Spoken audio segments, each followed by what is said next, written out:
Alrighty, thank you everybody for being here tonight.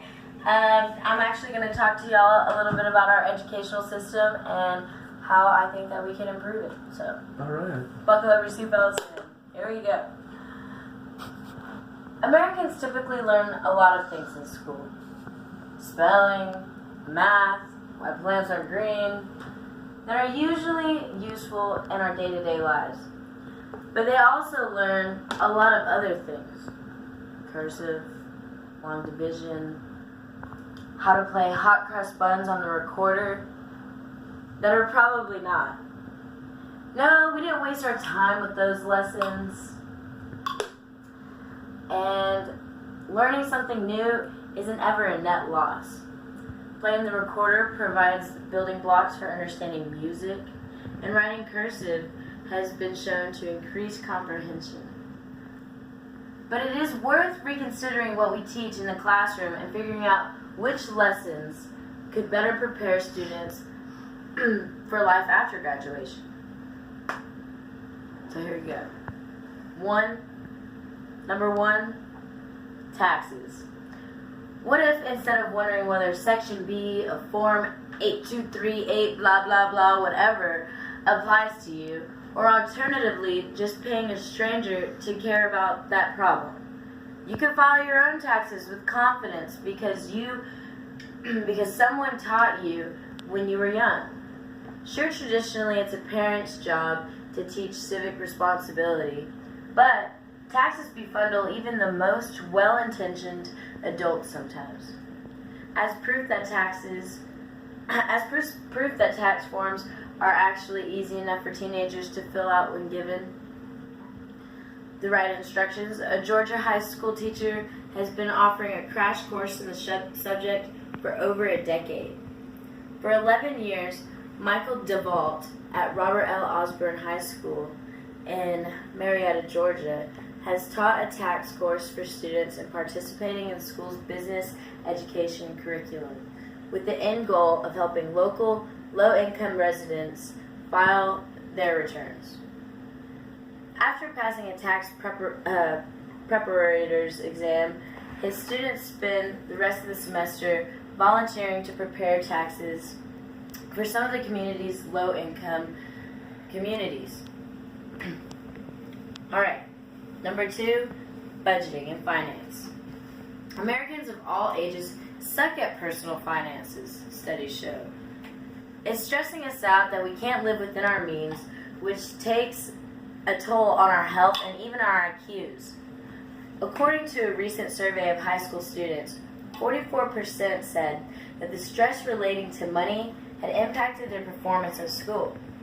Charles Schwab, 2011 Teens and Money Survey revealed that 86% of 16 to 18-year-olds would rather learn about proper spending in class than screw things up later on. So imagine a math teacher that didn't focus on making students calculate the speed of a train from point A to point nobody cares, but rather put the lesson in a more relevant context, allowing students to learn about the budgets of people and organization, or how loans are priced.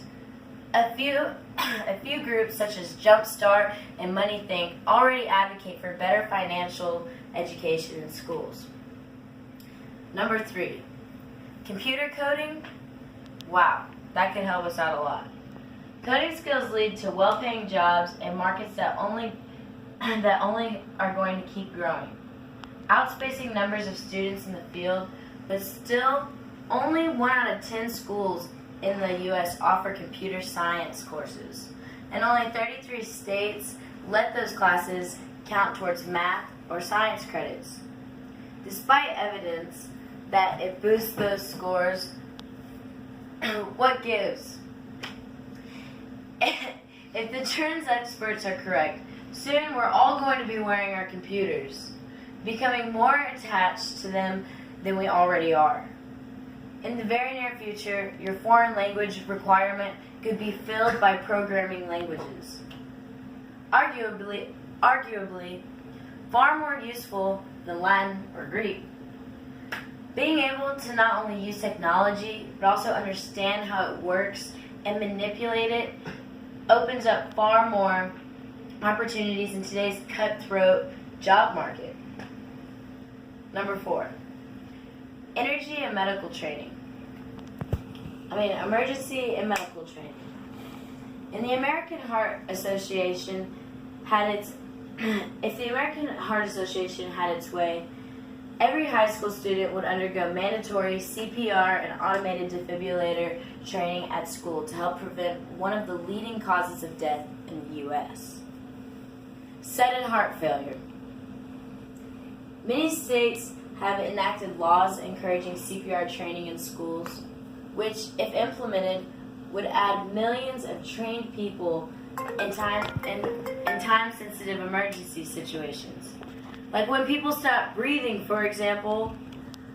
Some also argue that teaching medical care could promote compassion, a skill that any high school grad knows is sorely lacking in the teenage population.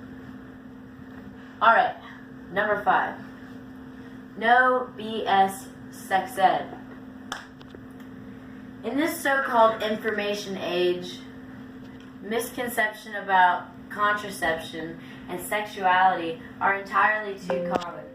Some students have been told that non-virgins are basically chewed up gum, birth control will make you sterile, and sex inevitably leads to STDs and death alone.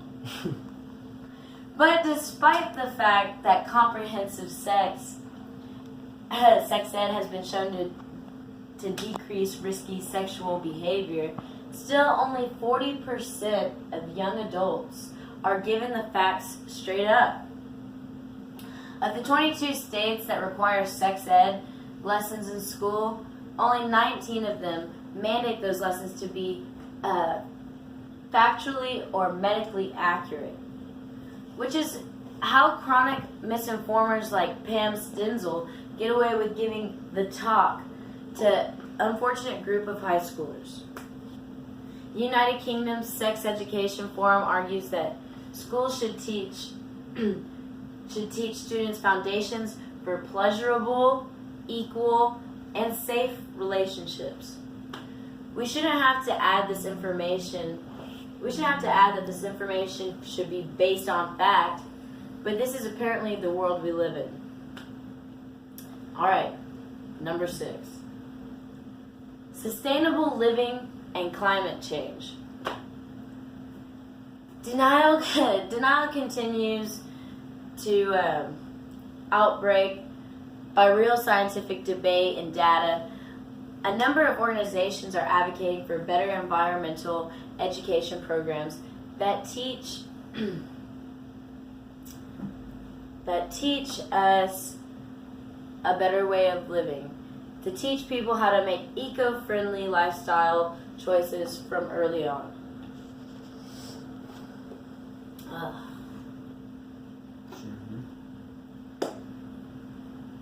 The Alliance for Climate Education provides in school programs, and the No Impact Project provides educational materials inspired by the No Impact Man, who lived a zero waste lifestyle in New York City for a year with his family. To help combat widespread scientific ignorance, educators involved in writing the next generation science standards recommend climate change be taught as early as middle school. I also find that we should have gardens located at the school where fresh vegetables and fruits could be grown organically. There are also a wide range of educational benefits to going green, from teaching about photosynthesis and the life of a plant, to seasonal poetry and creative writing. The topic can be explored in a variety of classes. There's a lot of ways to link all of this with the curriculum. With younger gardeners, key stage and 2 English spoken languages can be practiced and vocabulary developed. Encourage the use of adjectives and describe plants and objects around the garden, the difference between the two. Explore what it would be like to work as a